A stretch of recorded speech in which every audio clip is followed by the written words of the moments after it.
Hey everyone, this is Belinda Carr. Welcome back to the Boost AC podcast, where we dive into the world of construction and explore the stories of people and companies who are shaping the future of our industry. This podcast is a continuation of my discussion with Aaron Holm, former co-founder of the modular company Blokable. In the first part of the discussion, we covered his experience in the modular slash prefab slash offsite industry. If you haven't watched that one yet, I'll link it up here. In this podcast, we're going to cover his new journey into the mental health space. So let's dive right in. Speaking about people, this might be a good segue into your new venture or your new passion. And it is you've gone through a very difficult personal journey, not only since Blokable, but before that as well. And it's taken you down this road to build Patient Circle. And I don't want to put any words into your mouth because this is your journey. This is an extremely personal and touching story. And I would love it if you could share that with us. Yeah, well, it's a long one. So, I had heart disease since I knew about heart disease since my early 20s. And for a whole bunch of reasons, I kind of just repressed it and ignored it and didn't treat it. I had a heart issue when I was in my early 20s, and I got misprescribed medication that put me in the hospital. And so then when they prescribed medication for me to deal with my elevated cholesterol, I said, I'm not taking anything. So I just sort of like stayed away from the medical system for the better part of 25 years. And it all came due when I was 2 or 3 years into running Blokable. So this was 2018, and my body just started to fall apart. And so I was, swimming in the lake in front of our house, and I was by myself, and my heart started to freak out and basically clamped up. And so I was swimming and my heart kind of clamped, and I didn't know what to do because I needed to slow my heart rate down, but I couldn't because I was moving and I was in the water and I thought I was going to drown. I thought I was going to die. And so I had to kind of just really slow down and get my breath back down. And I made it back to the shore, and I was like, okay, I've got a big problem. And then very quickly it was, into the medical system, tests, stress test, in for an angiogram. And then in less than 2 months, I had a quintuple bypass. And so that was sort of the beginning of, And no one knew about this. no, Yeah. nobody knew. I mean, my wife knew a little bit that I had mentioned, but I'd never really said anything about it. I was very like, very, very closed and controlled. I'd sort of been raised, I was raised by a single mom, and I was kind of, grew up in the city, so it was tough, right? It was like a tough teenager, in a lot of ways. And so I always just held all that stuff very close and never shared anything about it. Never really talked about anything emotionally difficult, whether it was not having a father around or being, not being poor, like any of it. I just never really uh, related with anybody about it. So when the heart stuff started, it was all just very fast. It was like, okay, you almost die. You're 100% blocked in 3 places, 4 places. You need, they scheduled me for a quadruple bypass, and then I ended up with 5. Um, and so it was all just very, what do you say, right? You're like, and so what, and this is a lot of what I've been working on over the last year or so, has been noticing more and more about how there's just aspects of this experience from a healthcare perspective that are just really broken, because they handle the medical part of it. It's an odd experience where you go into heart surgery, and it's a pretty low risk procedure, right? Like, so I had Bypasses, you major, mean? yeah, I mean, I had major surgery. They like sawed my sternum Yeah. open, broke my chest. My heart and lungs were put on a machine and stopped for the first time in my life. It's a 5.5 hour surgery. Like, nothing about it was minor. At the same time, I was young and strong, and my odds of success were really high. But there's still things that you think about. You're like, well, a lot of people end up with like permanent brain damage, or people end up with, permanent physical damage. Some people die. So you're like, okay, well, that might happen. And so you kind of look at, so you have to do things like you have to get your living, your will together. You have to get your patient directive together. Like what happens if I'm, incapacitated? Do I want to be on Resuscitated or life not. support? Do I Yeah. want to, like, what do I want? So just questions that you don't think are going to be coming up for at least 20 or 30 years. But for me, the odd thing was since my 20s, this has just been this dark cloud that was over my head.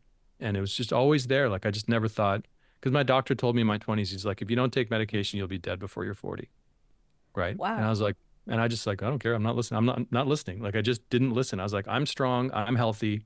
I'm going to figure this out. I don't want you. I don't need you. Very much my mentality through all that. Right. So when that turned out to not be true, then all of a sudden everything kind of opens up again. And then, kind of go into this process where, um, it's as soon as I get that diagnosis, very quickly, there's no one to relate to.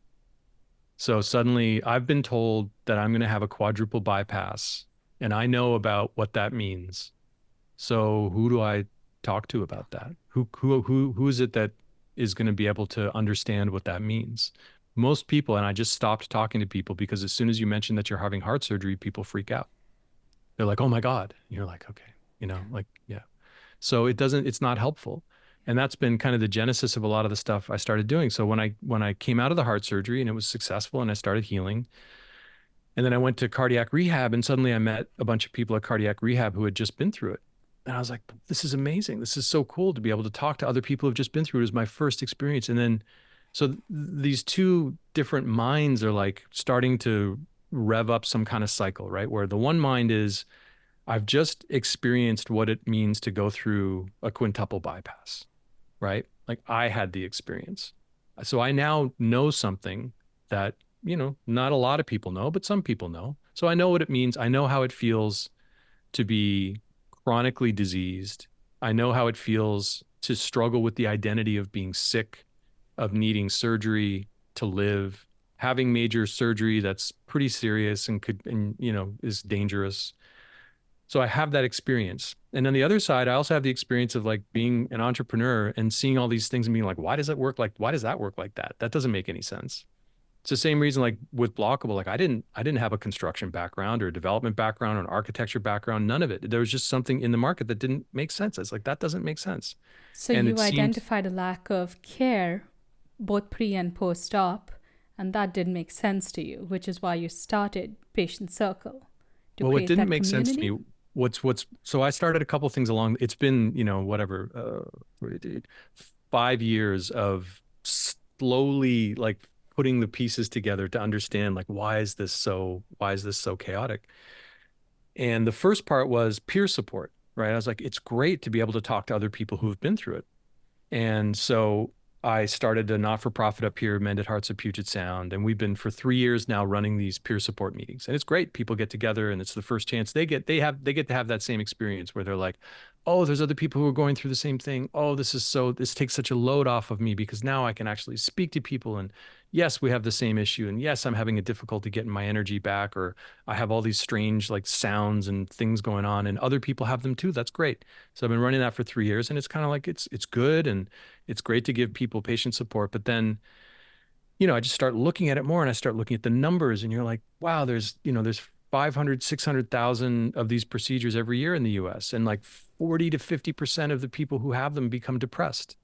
And because this was the thing that opened my eyes. So one of our board members was a guy named Mitch Kapor, who was, he was the founder of Lotus 123 and, really an impact investor, really, really wonderful person.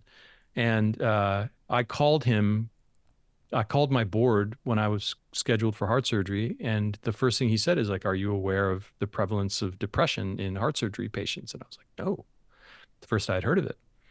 And then I had my own experience with it because afterwards, after my heart surgery, so I had the first phase of it was starting this peer support group because it felt like that was needed because there was nothing around here. When I was done with rehab, I was like, wow, I really missed that experience. Talked to my cardiologist. I talked to other folks. I was like, aren't there any peer support groups? And they said, well, there's a national group, but there's no chapter here. So I got in touch. I said, what would it take to start a chapter? I did the paperwork. I started up. So now I'm president of the chapter. It's You straightforward. don't take anything lightly, do you, Aaron? Well, it was just When- it seemed like it was needed. Yeah. So I was like, okay, let's start that up. And then that starts up and it's useful. And then I run into a problem because 2 years after my surgery, I can't figure out what's going on with my body. And I'm like, I don't know what's wrong, but my body's not working again. And my cardiologist sends me for a nuclear imaging test, and the test shows that my heart is scarred. So at some point I had a heart attack and I don't know when. So my heart's scarred and the grafts, three of the grafts aren't working. And so now it's like, they're like, well, it's permanent, nothing you can do. And so then I get depressed for a little while because I'm like, oh, so that's just it. Now I'm just waiting to die. Like, what do I, nothing, I didn't know how to process. There's nothing you can do. Like it didn't seem like I didn't know what to do about being told there's nothing I could do. So that was really difficult for a little while. And then I accepted it. And when I accepted it, everything changed. And then my heart actually healed, which was incredible. So then there was the second phase of it, which is when I started to try to understand what had happened with me, with my body. I was like, what happened? How is it that, like, what did I just go through? And that's when I started to research and understand trauma, right? Like I had never really dove into trauma. And the thing that had, so I started to put these pieces together. The thing that had helped me through surgery, I had surgery and then I was back at the factory and then I was raising our Series A capital and I was like just back at it. And I had a coach throughout that process who was just crucial for me, to really know how I was doing with things and be able to grow and have the experience and still But that's function a and coach still. that you reached out to. You had to do That that was a on coach your I've own. had for 12 years. So that's a coach I've been working with, very much Eastern philosophy, but instrumental. And so I started to put these other pieces together in the second phase of it, which was, okay, the heart surgery was a trauma. I didn't allow myself to experience the trauma, so I became depressed. And when I accepted the condition of my body, my trauma released, and then I experienced my body's nervous system recalibrating. So I just dove into research on that. I was like, how does trauma work? How does trauma in the body work? How does it get cleared? How does the nervous system work? How does neuroplasticity function in relation to trauma? And then the light went off, and I was just like, every major surgery is a scheduled trauma. So all of these things are on the schedule, but we don't treat it like that. So these two pieces just came together. I was like, well, every major surgery, and there's 40 million major surgeries every year in the US, right? 310 million major surgeries around the world every year, and it's going up and going up. All of them are traumas. And then you look at what happens with just, for instance, with the heart patient. So 500,000 people a year have heart surgery, and they're all just marching towards this trauma. They know it's traumatic inside, and what happens is you just start shutting down emotionally. And almost none of them speak with anybody who's been through it, even though last year 500,000 people went through it. So you have this thing where you're like, how the hell does that make any sense? Like, how is it that you have all of these people that have had the experience and they've been through it and they're completely disconnected from so we just like march all of these people toward the same trauma as if it's not predictable. And so then I started to put the pieces together and I was like, well, I'm involved with some of these cardiac groups with the Foundation for Healthcare Quality. I've experienced for myself, I've experienced coaching. I know how powerful it is and how important it is to be able to continue to grow and to evolve as a person. Um, and I know that from my own experience, from the moment you're scheduled to surgery until rehab is this very like isolating period of time where you're just kind of on your own. So you're kind of left on your own. You don't speak with anybody. And so I was like, what if I designed a coaching program where the person who coaches is a peer, someone who's been through it. And this is where I start to put together the different elements that I've just been, hacking away at. I'm like, well, the peer thing's really important because people will relate with peers. Like people will talk with me because I've been through it. And then they'll open up about things that they're having because they know that I've been through it and we can have a conversation that they won't have with anybody else.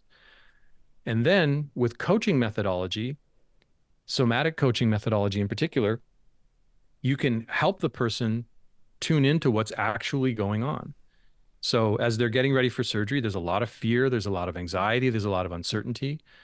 And there's there's methods that are very well documented through all this kind of research that I did, where you can help someone move through that. And if you're able to do that in a healthy way, my thesis around it was, rather than the surgery being traumatic, they can experience the surgery and move on. And then also be much healthier for it, because my belief is, if you're able to really tune into it, even though it's difficult, this is the thing about difficulty. So you said at the beginning that I had a very difficult experience. It's like, I would say maybe it was difficult, maybe it was life-changing, maybe it was nourishing. Maybe I changed in ways that if I hadn't had heart surgery, I never would have changed. I bet you if I had not had heart surgery, I would still have everything completely Bottled up. closed. Yeah. I would still be very internalized. I still would not let anyone in. I wouldn't open up about anything that I'm experiencing. I don't know if I ever would have been able to develop those skills. Heart surgery brought me to my knees. So when I'm on my knees, after heart surgery, you're physically shattered. You're very humble, because you realize that your physical shell is impermanent. Like, you're not going to live forever. You know that, like, deep inside, after heart surgery, you know you are not going to live forever, because your body is like, oh, you're like, okay, I'm right at the edge of it here. You're like, okay. So you're very, very open suddenly. You're very open and humble and emotional and all these things that we all just naturally are, but then just kind of cram down and close off. So my thesis with it is, like, if we can tune into that experience, knowing that it's difficult and knowing that it has all these different aspects of it, you can open up and live in a way that otherwise would have maybe not been accessible. I don't know So if that's what you. Patient Circle is about. Patient Yeah. Circle is about creating that loop. So connecting patients that have been through it back with patients who are going through it, and starting to build that wisdom. So, coaching, courses, community connection, and at the very bottom of it, just being able to ask questions, right, of a system and of a wisdom base that's growing and learning. So as all these patients go through it, as they share their stories, as the coaching sessions happen, as the interactions happen, it's just learning about, like, what is it that's needed for people when they're diagnosed and when they're scheduled for surgery. I'm not sure if you've considered this as part of your business model or your model for Patient Circle, but um, the use of social media in this could be really powerful too. Social media can be negative, toxic, has a it there. I'm not dismissing the bad side of social media. I've seen it, I've experienced it, but there is a lot of good that can come out of it too. There are so many unspoken things in life, when it comes to, like, what women go through birth. That's one thing that really that I've seen on social media. Women are really opening up, because, like you're saying, there are millions, billions that go through this, and for generations it was an unspoken trauma, and no one ever tells the next generation what they're going to go through, and the next generation gets traumatized, and then they clam up too. And that social media has done a lot in breaking that cycle and saying, let's talk about all these things that we never talked about before. It was a taboo subject, and even teenagers, what they go through, it was so much of what we went through growing up was maybe I'm getting emotional now here, but it was, don't discuss it, internalize it, and if you dare be vocal about it, shame on you. Shame on you for experiencing these emotions that you're feeling, because the previous generations, we were tough. We dealt with it, whether it was negative, positive, whatever. Why are you being vocal about it? And Gen Z, I applaud them for doing this, because it's changed millennials too. I think it's changed the baby boomers as well. They're saying, to hell with all of that. I'm going to be vocal about it. I'm going to share it with millions of people all over social media. You should do the same. And that's kind of what you're doing with Patient Circle. Break down those barriers and say, this is not something we need to be ashamed of. This is not something we got to be quiet about. Millions go through this. Let's just talk about it and support each other. Well, that's the opportunity. Honestly, the one of the inspirations for the model for Patient Circle is doulas. So this is what Yep. doulas have done. Doulas, when we had our children, doulas were still kind of out there. You know what I mean? Yeah. You could find them and Oh, you the could other track them down. weirdos. No, no, we Insurance don't. wouldn't pay for Mm-mm. it though. Now, because you know what though, they work. So they work, they reduce hospital visit duration, they reduce rehospitalizations, they reduce insurance costs because it's better, right? Yeah. So to have someone in your corner as you're going through it, um, it makes a big difference. That's a huge inspiration to it. The thing that you were talking about in terms of that shame and that just those beliefs about things we don't talk about, so much of that is belief systems, the things that we believe. And when you inquire about the things you believe, usually you were handed those things, right? So most things are sort of, why do I believe this? Well, if I really get into it, I probably believe it because I was told it when I was young. And when you're young, it kind of makes sense to parrot the things that are told to you because it's probably good for your survival to Yeah. do that, right? Mm-hmm. So, and this is the thing about, it's an odd thing to call it sort of an opportunity or whatever, but with things like heart surgery, it just shatters the facade. That's why it's such an opportunity. You talk to people who are a week out of heart surgery, belief systems are in the can. You know what I mean? The belief systems are like, at that point, you don't have, like, it's all just kind of shattered. There's an opportunity there to kind of reset. I mean, this is the big thing about major surgeries like that. You look at death, and then you say, okay, I'm not dead. I'm alive for some amount of time. How do I want to live? Is the way that I've been living the way that I want to live? And from my experience, that window's open for a little while. As soon as you recover and you feel stable again, you're like, all right, I'll just put that in the past. Let's put that behind me. Let's get Humans back are to what I was doing good doing at over doing here. that, right? Yeah, Just exactly. lock that up and Yeah, just throw it stuff it away. down with the rest of the Mm-hmm. stuff. You know what I mean? Just keep it all down there. The issue though is when you die, right? And this is the core of it. We're all going to die. And when we die, none of that goes. None of that comes with you. And when you're dying, you're at the end of it. This is kind of the lesson about like what life is about. Life is about, where do we want to be when we die? Are we ready to go? Are we ready to move on? Are you ready to let it go, to let it all go?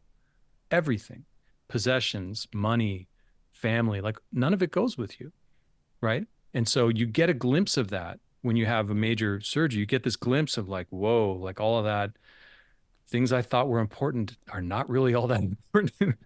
And then you can choose.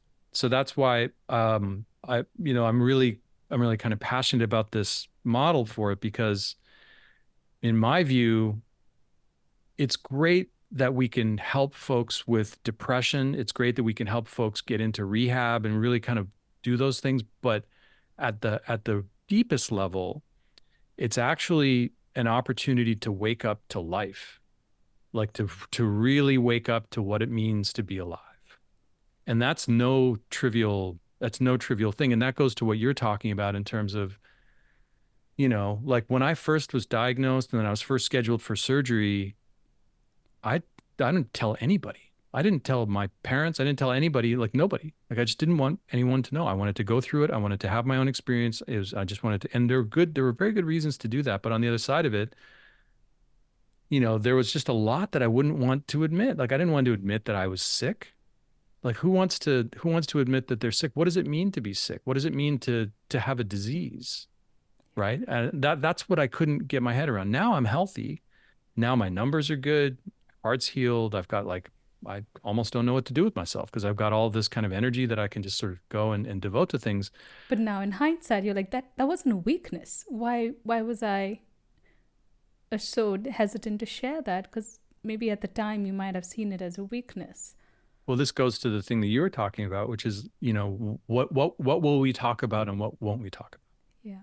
And that's where the thing that I've learned in terms of, learning, being coached, but then also learning about coaching and going through my certification and taking coaching programs and really learning about the discipline and the methodology of coaching is that's where the real growth lies. The growth lies in those questions that we just aren't able to ask ourselves. When you talk with someone and you have a real in the present moment, like right now, having a conversation, not about stories about the past or stories about the future, but in this moment, what's happening right now. And you have someone inquire into their body about what they're actually feeling, or really look at how they're experiencing something. There's a ton of growth that's available there. And that's the growth that usually people are reluctant to explore because oftentimes it can be difficult. Whew, that's pretty deep, Aaron.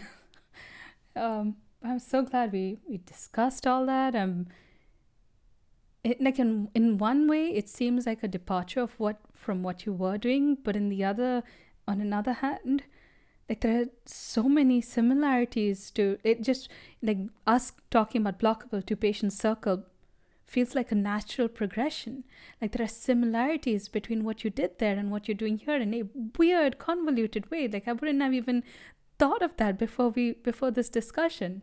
So, what do you think the future of Patient Circle is? Like what are your what you you've discussed about what you're working on right now, but what are your next steps? Well, we just finished the first pilot program and wrote up the program summary, and it was very successful. So we ran this program. We did what's called a quality improvement study. So very fast, well, fast in medical terms was, 9 months, 10 patients, ran them through a program. I coached them. I did 2 sessions before surgery and 2 sessions after surgery. So they would get scheduled for surgery. The surgery clinic here at Swedish, if they mentioned that they were anxious or they had any issues like that, they would say, "Oh, we have this program. You can," and they would basically contact me. I would schedule them. I would describe the program to them, and then we would meet twice before surgery and then twice after surgery. And what we wanted to see was, what does it do to levels of anxiety and what does it do to rates of rehab participation? Because if you can get more people to rehab, it has a huge impact on deaths. Save 25,000 deaths a year, save 185,000 hospitalizations a year, just by taking rehab from 30% participation to 80% participation. And So people opt 100, out of rehab they just don't usually. go. They don't go. They're Okay. not encouraged to go. They don't know why they would go.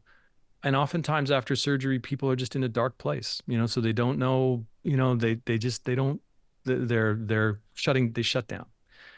And so 100% of the folks went to rehab. 100% of the folks who did the program highly recommended that every patient who has heart surgery should go through this program. And 100% strongly indicated that it significantly reduced their anxiety. That's And so it was amazing. very successful. So now we're going to write that up, look to publish it, very kind of medical industry type of thing. And then we want to go and do a research project with a larger sample size. So to make it more sort of statistically significant. So do a control group, do maybe 500 or 1,000 patients, and run it through a proper program with, the system blessings and all the research scientists and stuff that would be involved. So I'm not sure what my role in that would be, other than to sort of establish the coaching methodology and probably train up a group of coaches. I've done all the modeling around, how many coaches are required for a number of patients, and how would you train up this model and get them certified, and how would you scale it? Imagining, at its peak, it would be 500,000 a year, right? So how would you model for that? And then separately, I'm starting on building out the systems underneath it to say, well, if we just wanted to make something available so that patients could connect and either, schedule coaching if that's what they opt for, or take courses perhaps that sort of give them insights into some of this stuff, or even at the bottom of it, just have a place to ask some questions. Because if you search for answers on this particular topic, you get the same stuff that you would get in your surgery packet. What's going to happen? Well, yeah, you're going to get anesthetized. They're going to, saw your chest. You're going to be under for this amount of time. When you wake up, like, it's all very, very practical. And the mind just kind of goes, just sort of like it's like, okay. But on the emotional aspect of it, there's nothing, because there's nobody on the other side saying, this is what it's like. This is what's going to happen. So I think that there's a big opportunity also to take that information and start to train up an AI model around it that just says, well, what is it that I need? What is it that would be helpful to know? And that would just require, obviously privacy, probably hold that in a not-for-profit structure, where that data is held, and there's a learning model underneath it. But that's what I'm starting to spin up now, is to say, okay, what is that? How would that system work? And I put up, just a holding place at patientcircle.co, where folks can sign up and get notifications and get updates. But I'm just starting to put that model together and getting some people together to start working on it. Whew. Well, I have no doubt, like you said 500,000 people, but I have no doubt with your passion and your knowledge and your drive, this could be a global venture. I think 500,000 is a very conservative number. I could see Patient Circle and I could see you taking this to a global scale and getting people involved in it from all around the world. Could be. I mean, I'm very honestly, I've had in the last month, I've had the opportunity to interview the folks who went through the pilot program, and like even if it turned into nothing, it's already had benefit. Yeah. So even if there's already people, and that's been the most reassuring part of it, because some of these things you kind of do them and you're like, I think this is needed, but maybe not. Like, I don't know. And so I kind of put the pieces together, and then just in speaking with the people, they've just been so like wonderful and thankful. They've been very grateful that they were able to have support, and they were able to go through their ordeal in a healthier way, which that's been the coolest part, where they've recognized how much it's like one of the first questions that I ask people in the first session. They'll start to talk about how anxious they're feeling, and then they'll start to talk about how they're going to shut that down. They're like, I feel very anxious, but I've got, I and can so I just power through ask, this. Yeah. yeah, I'll apply, and they basically describe their coping mechanism with trauma. It's like, they describe it to you. They're like, this is what I'm doing. And I just ask them, I'm like, there's two questions. It's, what's wrong with feeling anxious? Like, you're having surgery. I can totally understand that you'd be anxious.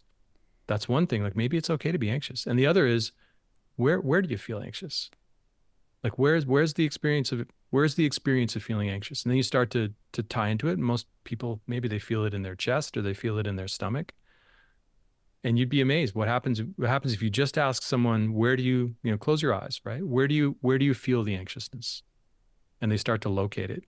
You're like, okay, what if you could just let that be exactly as it is? No need to change it. Just let the anxiety be for a moment. And then maybe you ask it, So rather than that anxiety spreading, you identified it and maybe localized it by acknowledging it? well, first of all, just embodying it. So knowing that it's in the body, right? And so localizing it, identifying it, locating it, say, well, where do you feel anxiety? Because then you take it out of this like stress spin and you locate it. You say, well, where do you feel the anxiety? Like, oh, actually, I feel it in my chest. And then accepting it. So just say, okay, you feel anxiety in your chest. Is it okay to just allow that to be there?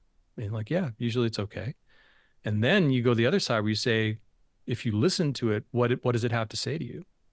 Because there's a lot in there. That anxiety is it's not just a thought or a concept. It's actually in the body. And that's how this whole system works, where that anxiety actually lives in the body, and it actually is connected to a history of anxiety, a whole lot of other things that have happened. They're all in there. And so then you start to open it up and ask, like, well, what do you think it has to tell you? What do you think it wants to say to you? And then when you create that connection, you'd be amazed. People tune in, and it doesn't matter. Like, it doesn't matter the background, military people who are like all kinds of different backgrounds. They start to tune into it. And then it becomes this thing where like they're moving into this process, and can you experience it instead of repressing it? Because if you can experience it, that's how you move through trauma. Like, if you look at people that come back from combat, a lot of people are traumatized. Some people aren't. Right. And the people who are traumatized, now there's a whole program you're going to have to work through to try and go back and touch on that trauma enough, but not re-trigger it, but go back and touch on it enough so you can clear it. Because then when you can clear it, then the nervous system opens up again. But if you know it's coming, you have the ability to not be traumatized by surgery, one thing, but then two thing, also learn that you could probably clear other traumas that are in there. You could start to get rid of those things because you want to start to understand how it works. Did you have to go through in order to become a coach yourself? Did you have to go through some sort of coaching sessions and Yeah. accreditation and all that, or Yep. is this more intuitive? Well, part of it was having been coached. That was the Hmm. one part of it. But I went through two different programs. Mostly, I mean, the philosophy that I took was around what's called developmental coaching.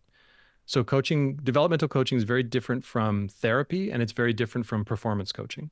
So developmental coaching basically starts from the assumption that everybody is already whole and creative and resourceful. Like everybody has everything that they need already. You don't need anything that you don't have. The issue is with inquiry to help to get underneath to understand and see places where we're blocking ourselves or where we're limiting ourselves or where we're stuck. Most people, it tends to show up as people feeling stuck. Like I just can't seem to get past this thing and I keep doing it the same thing over and over. That tends to be where it shows. Therapy is about what happened in the past, so we don't really go there. We're talking about what's happening right now. And performance coaching starts with the assumption that there's something wrong or there's a skill that needs to be acquired.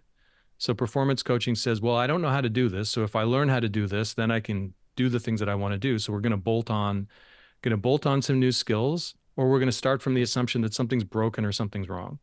So those are not my approach. And I took two different courses on this and got into the certification point with the International Coaching Federation. One program called Alethea and the other one called Presence-Based Coaching. And they basically start from the premise of everything that's going to happen is going to happen like here right now. And the coach's job is to hold this kind of space in this field. And then through a bunch of the techniques and methods to help the person to become self-generative, for them to see these things themselves and to come into this awareness. And it's based on the premise that, a successful coaching engagement removes the need for the coach, where the client becomes self-generative. They're able to see their own resourcefulness, their own creativity, and they're able to coach themselves. This was an extremely deep conversation, Aaron. Thank you for opening up not just about your past and Blokable, but about your current venture. I'm definitely going to link the website to Patient Circle in the description. Feels like we could talk about this for another hour. There's just so much to dive into, and like I said, this what you're doing and everything you've described is not just about patients going through heart surgery, not diminishing that in any way, but those lessons can be used in so many other areas of life. Can be used in trauma with building a business, trauma with raising a family, personal trauma that you went through childhood. Everything you've described and the lessons that you've taught me during this podcast, I'm definitely going to try to use it, because like you were in the past, I have a tendency to suppress a lot of stuff. Yeah. I'm aware of it, cognizant of it, and I know exactly which part of my body I'm experiencing it in it. And anytime there's I feel it surging up, I'm like, nope, shut it down. Yeah. So I'm going to try to take some steps to becoming, maybe addressing it and clearing it and moving past it. Well, they're all yours. All the techniques are yours. You take them and use them in whatever way they make sense for you. Thank you, Aaron, once again for imparting all that wisdom onto us. This was an extremely invaluable podcast and discussion. Well, thank you, and thanks for the podcast. We were always fans, because we were always you were calling things out that needed to be called out. So we were always fans of the podcast. Thank you, Aaron. You're welcome back at any time. Okay, thank you.